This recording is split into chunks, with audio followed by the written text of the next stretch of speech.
The only time I got out was I was set with a party out in the care of an Indian doctor.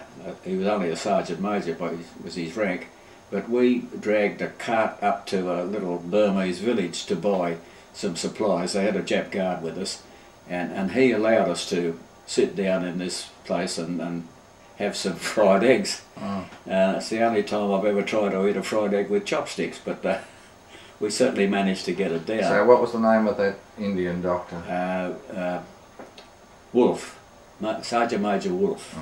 He was a funny little character, and one of the things he used to do every morning was his job to do the dawn patrol, was to walk around all the different wards to find out how many people had died during the night.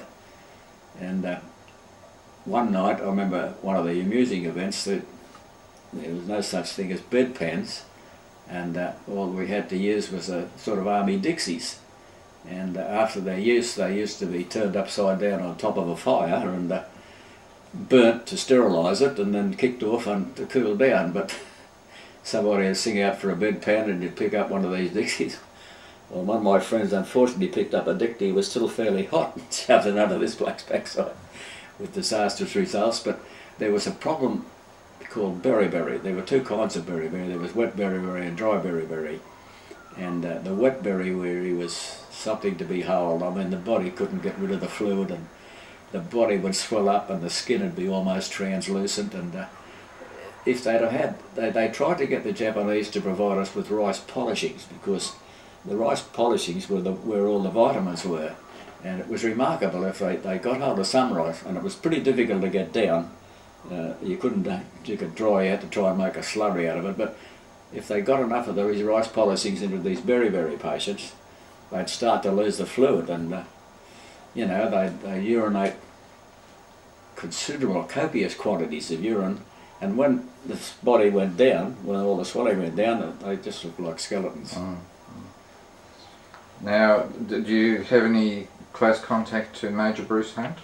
Not a lot, no. No. So your main contact was with either Pat Wolf? Pat Wolf, yeah. Or Frank Cahill? Yeah, no, Frank Cahill. Okay. Yeah. Do you remember the layout of the camp? You mentioned a stream. Was it a big stream, fast flowing? Or? Oh, I know the stream what I talked about, the river. That was where we were in Taimata and Concoita. Okay. I don't remember, quite frankly, what there was at Tanbaya, whether there was a stream there or not. Well, how'd you get water? Pardon? Where'd you get your water from? It was brought in by the parties that used to do the wood cutting, I suppose. Yes. But that memory's a bit vague there. Yes. Oh, I'm sorry. Were there any wells? No, it's just come back to me. Yes, yeah. I do. There was a stream there because I used to take the bandages from the ulcer patients down to this little creek and wash them. And also there was a member of the Singapore Volunteer Force there. He had dysentery fairly bad, and I used to take his blanket down to this little creek and wash it and hang it up in the sun to dry, and I'll never forget the words he said when I gave it back to him. He used to say, "Thank God for the AIF." But there was, you're right, there was this little stream. So how did you obliterate or wash yourself? Well, you just... Yeah. Did you go down to the stream and wash? Yeah, that's a bit vague. That. Yes. Do you remember how many people died in that camp?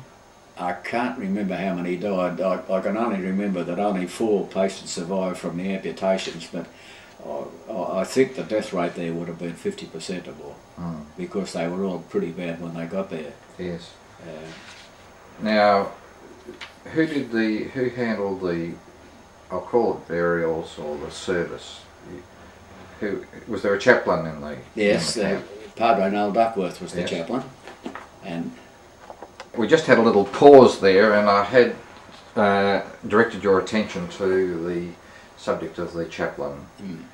Well, I think at the peak period in Tanbaya, they were probably cremating about 40 or 50 bodies a day. And there was a padre there from the Cambridgeshire Regiment, Padre Noel Duckworth, and he was one of the people that gave the lectures in Changi before we left, and he coxed the Cambridge crew for many, many years in their successes over their rival Oxford, gave a very interesting talk on that. But I caught up with him again in Tanbaya, and he was a Church of England padre, and I became one of his service. I used to help ring the Sanctus bell, and when he was conducting communion, there's probably never any more than 3 or 4 people there, but he used to do the, and to me, Ducky was Christianity personified. He gave away all his clothes. He used to get around the camp in a pair of khaki shorts with the backside out of them. He was chided by the British colonel for letting the side down and not maintaining the dignity of an officer. But he used to give away little New Testaments to people, until he discovered that they were tearing the pages out of them using the rolled up dried tea leaves or cut up pawpaw leaves for cigarettes. He gave them a bit of a blast in a fire and brimstone service. But he used to do a lot of the funeral services, I remember.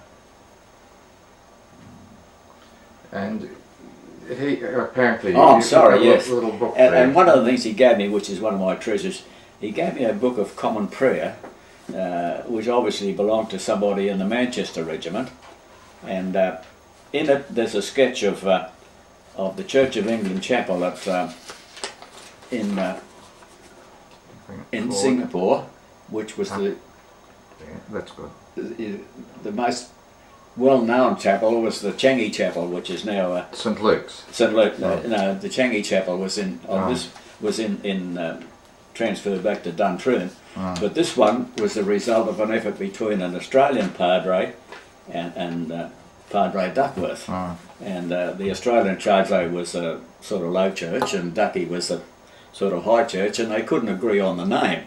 The Australian Padre wanted to call it St Andrews, and Ducky wanted to call it St Luke's, so they compromised, and working alphabetically they called it the Chapel of St Andrew and St Luke. But he made a very lovely inscription in that after the war. Yes, would you like to read that to us? To my very dear friend Norman, whom I have the greatest pleasure in regarding with the warmest of human affection.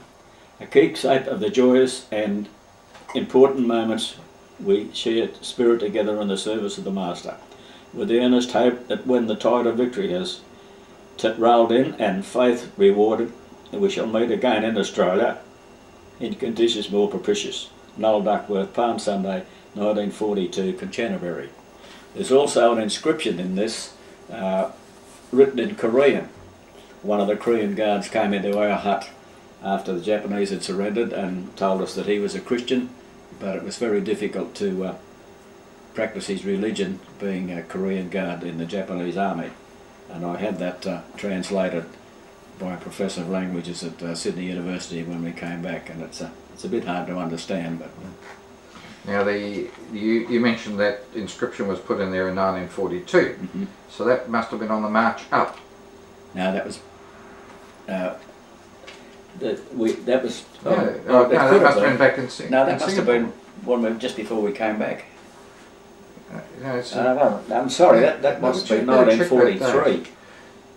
Yeah, I think it was 43. No, that makes sense. Yeah, because the line finished and we were coming back to Changi. Yeah, that was not 42, 43. Yes, yeah. Well, that's an absolute treasure. Yeah.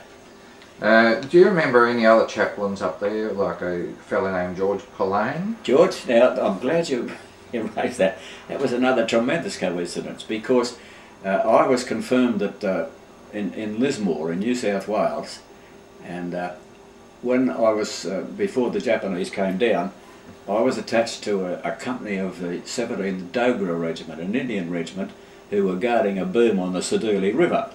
And they were being relieved by a company of the 2nd 26th Queensland Battalion.